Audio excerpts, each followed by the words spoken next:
Looks like them Cavaliers done got back on the saddle. This video was later than it should be. One, because I procrastinated. Two, they did this new update with the phone, and I'm not messing with it. You see, it used to be you pull down the top bar and you get everything at once. Now you gotta pull down the left or right side depending on what it is that you want, creating an unnecessary second step. Why y'all gotta mess with the formula? It used to be just open the door if you want to go in. No, now you gotta whistle, you gotta learn how to play guitar, you gotta graph a coordinate plane. I despise math, especially high level math. I respect those of you who it's your profession. You keep the world going round. I was fine up until about middle school, until one day we reached a new chapter and I say, ho, ho, ho, swaggy.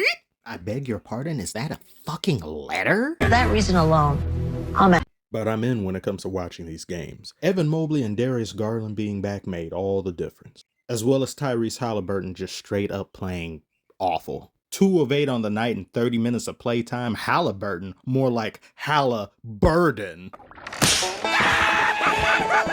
This man over 3 games went from overrated to underrated back to overrated again. Comes with the territory of being an NBA player. They love you one day and hate you the next. But there's a reason for it when you playing like how he played. He was just straight up terrible. He was aggressively unaggressive as well. The Cavs' performance this game gets back into what I was saying in the Game 2 video. I'm never going to call a team that's missing 2 to 3 of its key players overrated or a fake seed.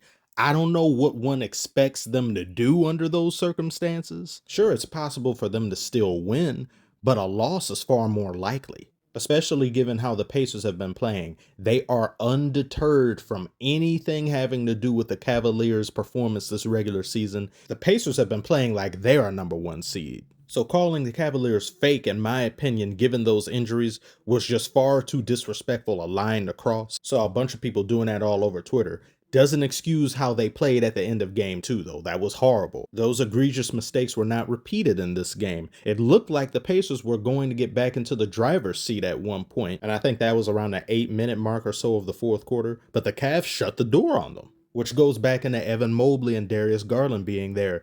Had they not have been there, I believe the Pacers would have continued their run and they would have been able to win yet another game, thereby making the Cavs go down 0-3. Even with Donovan Mitchell playing the way he's been playing, it just would have been too insurmountable, as one player's heroics can only do so much when facing great team basketball. There was this controversial no call here. Pacers fans were up in arms. They were beside themselves. They said this was a double dribble. It didn't look like he had control of the ball to me prior to the gather anyway. From different angles, I can see why they would be upset. I just wish these calls were more consistent than they are. There exists this disconnect between fans and refs a lot of the time when certain calls are made. And a majority of that is just due to whistles with attitude being foolish on these calls. They're just wonky with call to call to call. They're not consistent, thereby confusing the fans and players too by extension. Cavs did such an exemplary job of fighting for rebounds, especially offensive rebounds. They had 21 second chance points in the first half. They said that hasn't been done in over 20 years of postseason history. The offensive onslaught the Cavs have put on has been relatively consistent game to game to game despite them losing. Of course, you have to finish the game. It doesn't necessarily mean you're the better team if you can get up by 15, 20 points multiple games. It's how you finish. But the noticeable difference here being, of course, personnel that was missing is now here. Darius Garland running downhill. Having 2 players do that is far more difficult for a defense to deal with as opposed to just one being Donovan Mitchell, who I had even seen some comments and just his previous performances these games. It was like, well, yeah, he was doing that on the Jazz. He would be high scoring, but it just wouldn't affect winning. I won't always immediately think it's empty stats if a player does that, because sometimes no one else can get anything going and the player has no choice but to do that. And in this game, he was able to web swing and be Spider without necessarily being the end all be all to the team's success. Because with Darius Garland being there, even though he did not play well, the potential threat in what he can do makes life easier for others, thereby creating better shot-making opportunities for players such as Max Strus, who played damn good this game. He was no longer Strusing me out. 66% shooting from the field, as well as 7 assists and 7 blocks to go along with it. Truly great game. And I gotta take a moment to acknowledge the fact that Donovan Mitchell thus far is averaging 40 this series. That's nonsensical, preposterous even. The result of this game should be cause of concern for the Pacers. If your opponents get all their players back and you're losing like this at home, it's not a good sign. Just like game 2 wasn't a good sign for the Nuggets.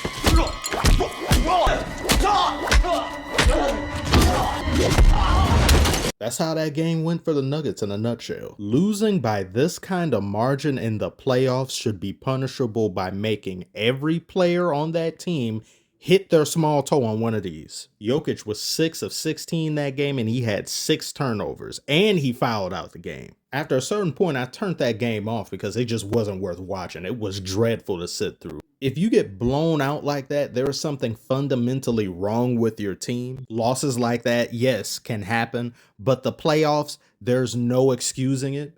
There's no room for it. You cannot do that here. So it was nice to see the team make a turnaround for this game. Unfortunately, it seemed like every Nuggets player turned around except for Jokic. He somehow managed to do even worse than he did in the previous game, which fooled the hell out of me because he showed up like he was about to drop a triple-double on Gotham City. Oh, and by the way, this suit, it wasn't cheap. It cost Ben Simmons' entire salary for this season. You ought to know you bought it. 0 of 10 from 3-point range. Jokic, not you, putting up coordinates to nowhere. And he had 8 turnovers too. Ugh. Jokic, you can't be Bats' arch nemesis with numbers like these. If you keep it up, we ain't sending Robin or Batgirl. We sending Alfred. Shall I deal with him, sir? I'd use my finest cutlery. If you remove the name from those stats, you'd say whoever this was clearly playing for the other team. And it would have been cataclysmic had the Nuggets lost. Jokic would have been getting criticism from all 4 corners of the NBA world. And he honestly still should, despite them winning, which wouldn't have even been feasible without Jamal Murray, Aaron Gordon, and MPJ. MPJ is always that missing ingredient when it comes to Nuggets dominance. If he were to be consistent game to game to game, Nuggets would be very close to being unbeatable. And Aaron Gordon, thus far, he's making me believe he came out the womb clutch. He's been a lifesaver for this team. He hasn't shied away from big moments and he's given them a bucket when they needed it most. And he played remarkable in the 4th quarter. He only missed 1 shot. He was 3 of 4.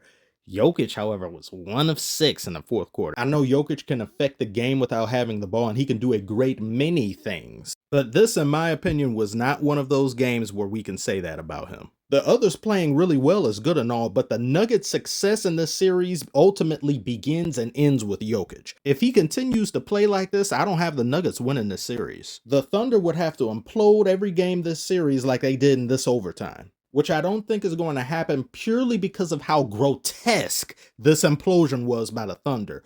Y'all only scored 2 points in overtime? And SGA, put the controller down and get off Marvel Rivals. We know Invisible Woman is your main. You don't have to play like it in real life. This dude was straight donuts in overtime. He didn't get a single stat. He didn't even get a turnover. Somebody played 5 minutes. It wasn't him though. I don't know who it was. Could have been me. Both respective MVP hopefuls and SGA and Jokic were playing straight brick ball. Jalen Williams played the best for OKC. He had 32 points.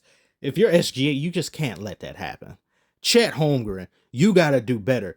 Chet been looking just scary around the rim.